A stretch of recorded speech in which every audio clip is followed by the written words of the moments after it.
Magandang araw, happy Sunday sa lahat. Ngayon ay May 31, 2025 at i-update ko kayo dito sa Nux Chorus at Nux Time Force na hindi na binalikan ng may-ari. So nagsisend ako ng message sa kanya.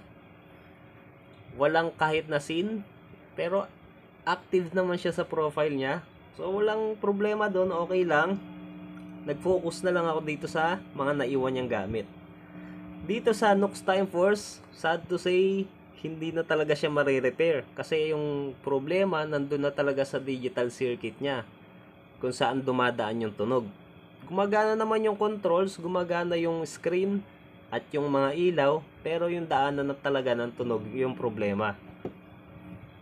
Ito namang Nux Chorus, ibinalik ko yung level niya ng output. Inayos ko yung circuit. At the same time, dinagdagan ko ng modifications para naman ma-upgrade palalo yung kanyang performance. Short demo muna tayo.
Ngayon na Nux CH3 Chorus. Maliban sa ni-repair ko, minodify ko na rin para na rin madagdagan pa yung kagandahan ng pagka-chorus niya. Una kong ginawa, in-adjust ko yung range ng speed kasi yung original range nito mula dito sa bandang 11 o'clock hanggang sa minimum, sobrang bagal niya, halos hindi mo na maririnig yung chorus sound kahit isagad mo yung blend at depth control. Maliban doon, dinagdagan ko rin ng pang-apat na control na ang tawag ng Walrus Audio sa Julia ay lag control. So ang ginagawa nito, ang ginagawa niyang mula sa mas subtle na chorus sound or detune sound hanggang sa mas warbly na sound ng chorus, parang vibrato na rin. Ipaparinig ko ulit sa inyo yung tunog nila.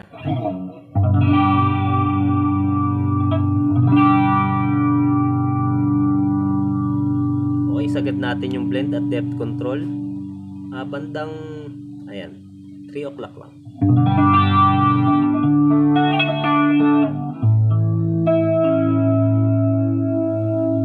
Yan, maririnig nyo na meron pa ring wavy na tunog, pero mabagal na siya.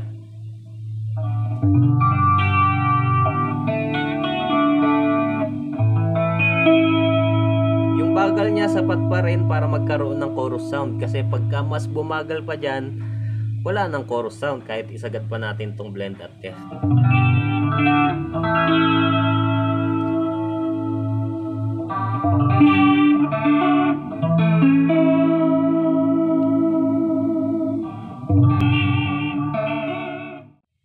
Etong pang-apat ay yung tinatawag ng Walrus Audio na lag control para sa Julia Chorus Vibrato. Demonstrate ko ulit sa inyo.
Benta ko to kung interesado kayo. Pwedeng tawaran. Starting price ay 1.5 lang. So, PM lang kayo kung gusto nyo bilhin to. Ulitin ko, pwedeng tawaran siya. Pero, paalala lang yung mga mag-PPM, tapos tatanungin agad ako ng ano po ang last price. Ang last price po para sa inyo ay 1.5.